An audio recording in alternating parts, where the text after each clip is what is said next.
Hello guys, again, it's your boy, it's your homie, Babes Vlogs TV.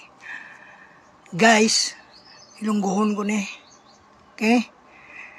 Wala giniya pulos ang people's power nyo para kay Duterte. Ano kamo na amnesya na kamo nga si Duterte, pila kalibo ang ginpapatay niya bangod sa iya war on drugs, kag kamatuoran lang hindi man asa sincero nga kontrahon ang droga kay ang iya nga ang drug lord nga to sa Davao nga si Michael Yang ginaprotektahan niya malmigo ya kasosyo ya pa sa negosyo ni Lada sa Davao nga anong gid yang ginakuha niya kay Duterte dumaano gid kamo.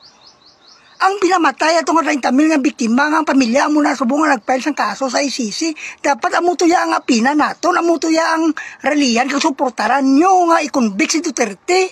Hindi ka mga people's power kamo para kay Duterte. Stylean nyo pata. Gusto nyo lang ya mag-power grab. Style nang ginimo ni Jimmy sang panahon ni Estrada.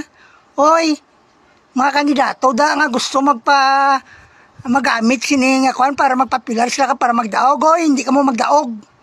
Ipusta pa. Hindi niya magdaog ang people's power nyo. Wala ni pulos.